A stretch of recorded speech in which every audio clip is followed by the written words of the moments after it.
శ్రీమాత్రే నమ. జై గురు దత్తాత్రేయ నమ. ఈ వీడియోలో మనం మే 16వ తారీఖు మధ్యాహ్నం సుమారు 2 గంటల ప్రాంతంలో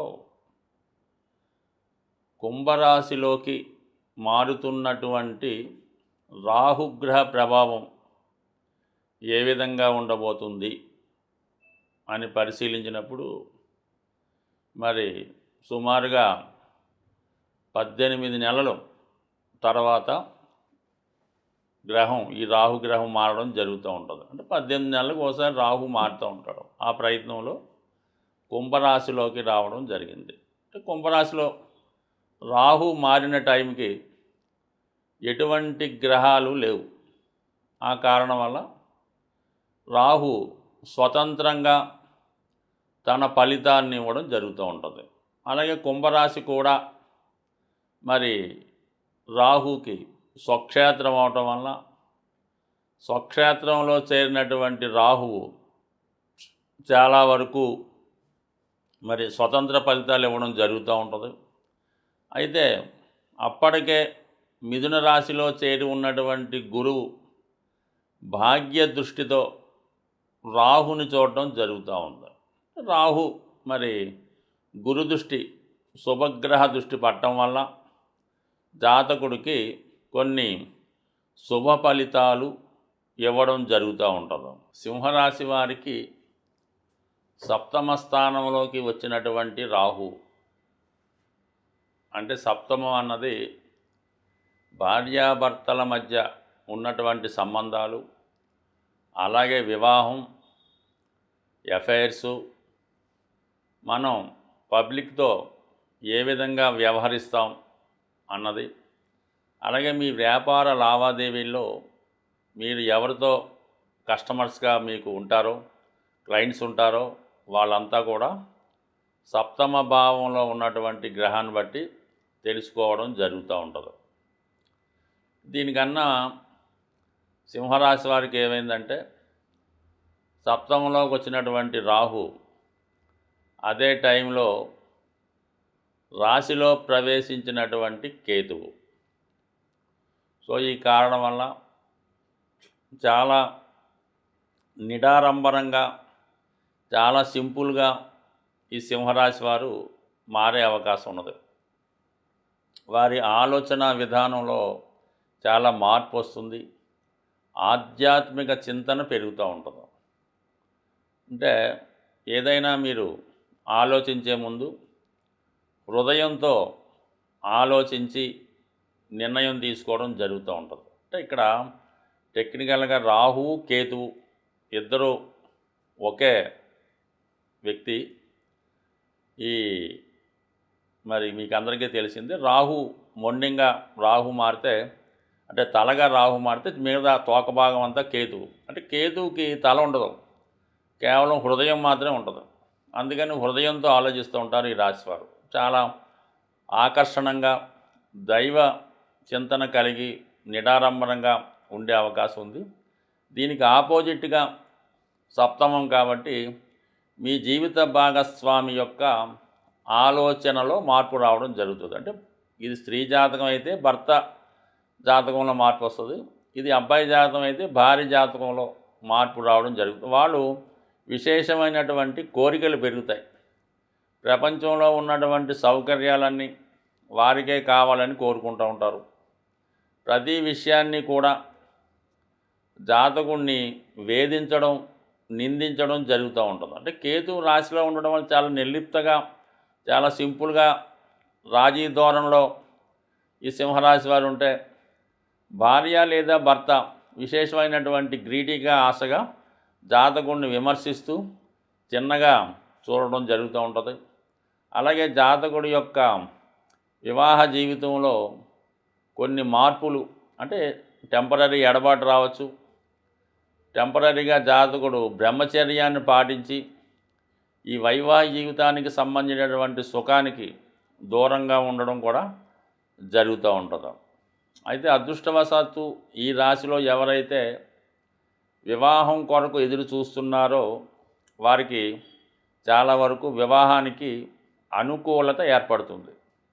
ఎందుకంటే సప్తమం మీద లాభంలో ఉన్నటువంటి గురువు చూడడం జరుగుతుంది. అంటే గురువు మారి మీకు సప్తమాన్ని చూడటం వల్ల చాలా వరకు మీ యొక్క వివాహ ప్రయత్నాలు ఫలిస్తాయి. అయితే ఏదైనా వివాహ సంబంధం నిశ్చయమైనప్పుడు అది వారి యొక్క బ్యాక్గ్రౌండ్ అవన్నీ జాగ్రత్తగా చూసుకొని అవన్నీ మీకు సరిపోతే పెద్దగా డిలే చేయకుండా వివాహ సంబంధం కుదుర్చుకోవడం మంచిది.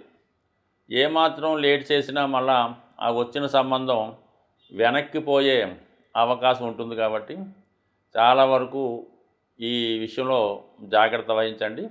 రాహు సప్తమంలో ఉన్నప్పుడు కొన్ని ఫేక్ సంబంధాలు, సరైనటువంటి క్వాలిఫికేషనో, క్యాస్టో, కమ్యూనిటీయో ఏదో ఒక బ్యాక్గ్రౌండ్ దాచిపెట్టి మిమ్మల్ని మోసం చేసే ప్రమాదం ఉంటుంది. కాబట్టి వచ్చిన ప్రతి సంబంధాన్ని నిజమని నమ్మి దాని వెంటపడకుండా చాలా జాగ్రత్తగా పరిశీలించి వివాహ సంబంధంలో ఒక నిర్ణయం తీసుకోవడం మంచిది.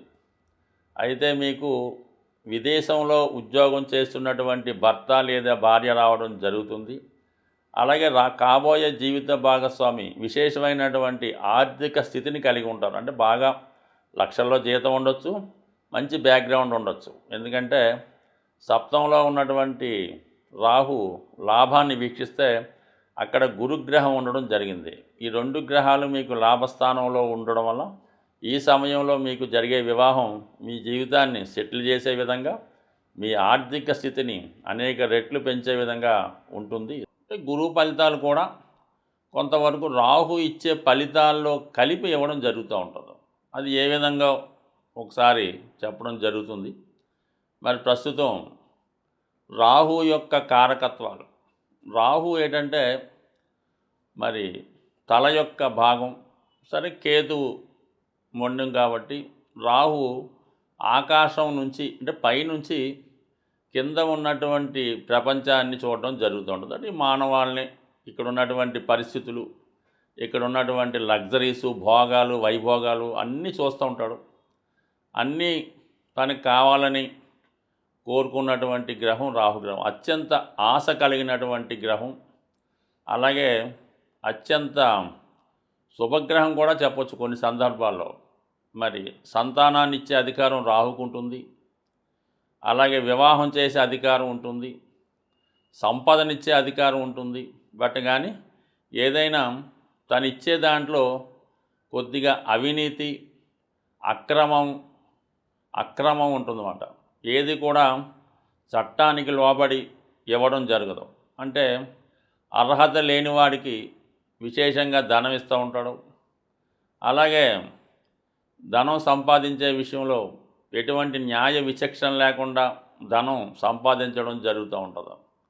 ఈ మధ్యకాలంలో సాధారణ వ్యక్తులు కూడా కోట్లాది రూపాయలు సంపాదించడం, చిన్న చిన్న ఉద్యోగులు కూడా కోట్లాది రూపాయలు వెనకేసుకోవడానికి కూడా రాహుగ్రహమే కారణమవుతూ ఉంటుంది.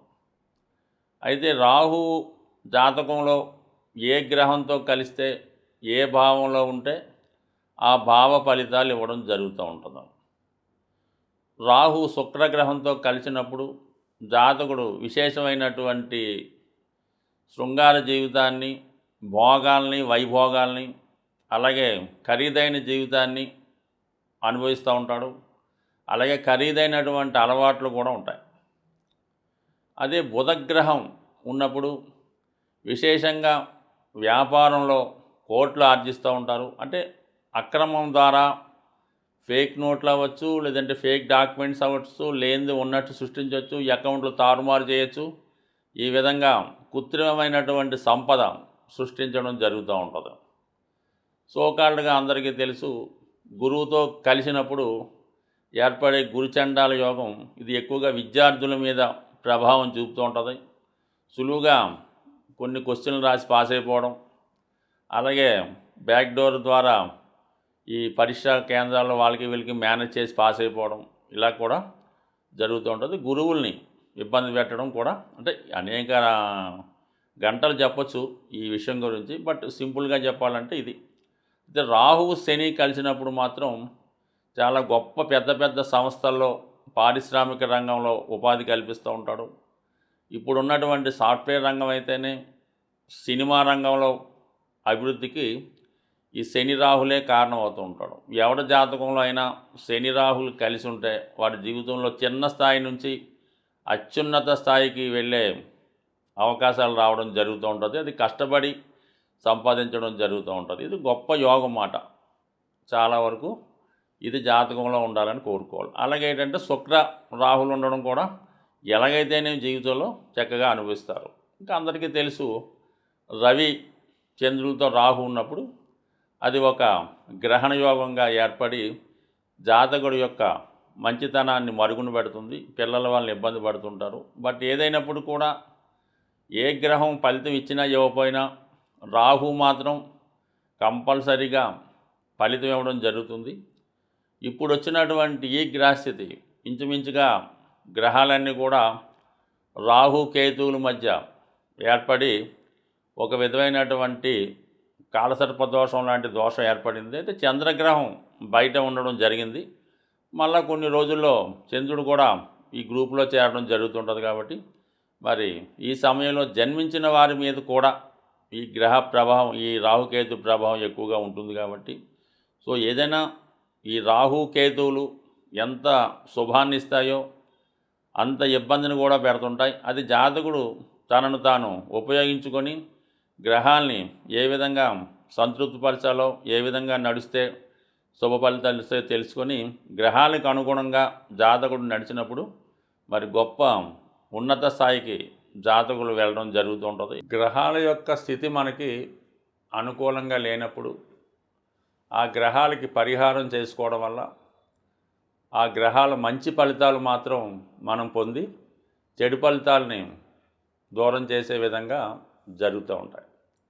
ఏదైనా ఒక గ్రహానికి మనం పరిహారం చేసుకోవాలంటే ఆ గ్రహం మీద శుభగ్రహ దృష్టి ఉంటే ఆ గ్రహం మనకి ప్రసన్నం అవడం జరుగుతూ ఉంటుంది.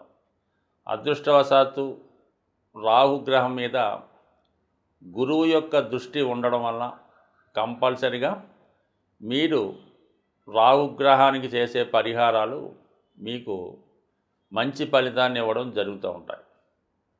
ది బెస్ట్ రెమెడీ రాహుకి ఏంటంటే ముందు మీకుగా మీరు మీ యొక్క ఖర్చులు, మీరు వాడే వస్తు వాహనాలు ఒక్కసారి పరిశీలించండి. అవి మన స్థాయికి మించి ఉంటే వాటిని తగ్గించే ప్రయత్నం చేయండి. నెంబర్ 1 అంటే మనం కారు, వాడే సెల్ ఫోను, వాడే బట్టలు, నిత్య జీవితంలో మనం పెట్టే ఖర్చులు ఈ ఒక్కసారి గమనించి దాన్ని కంట్రోల్ చేసుకుంటే నెంబర్ 1గా సరిపోతుంది. అది రాహుకి నెంబర్ 1 రెమెడీ.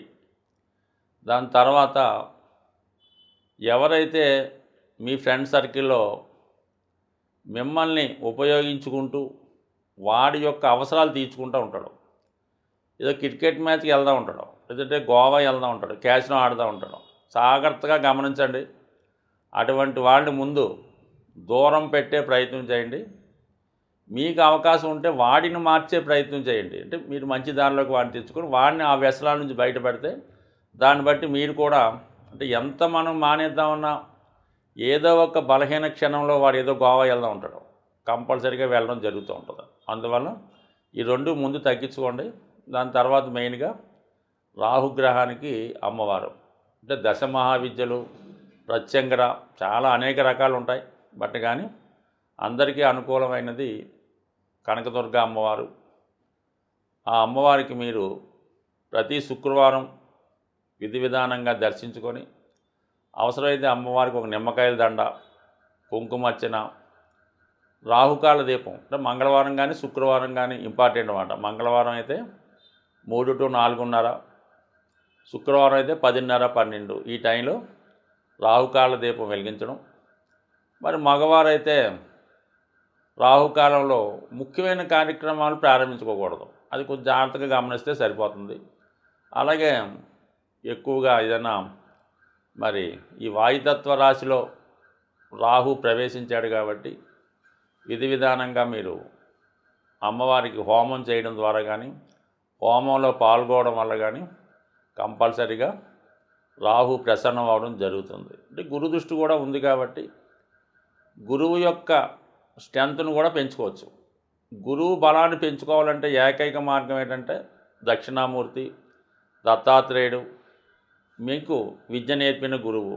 ఇవన్నీ మన వల్ల కాదంటే చక్కగా గోశాలకు వెళ్ళడం, మీ యొక్క బరువు ఎంత ఉందో అక్కడ చూపించుకోవడం, ఆ బరువు తగ్గట్టుగా ఆవులు తినే ఏదైనా బెల్లం కానీ, శనగలు కానీ, నవధాన్యాలు కానీ, గడ్డి కానీ ఆ గోశాలలో డొనేట్ చేయడం వల్ల మళ్ళీ మీరు కొత్తగా జన్మ ఎత్తితే ఏ విధంగా ఉంటుందో అంత బలమైనటువంటి ఫలితాన్ని మీరు తులాభారం ద్వారా గోశాలలో డొనేట్ చేయడం వల్ల కంప్లీట్గా మీ జీవితం మారుతుంది.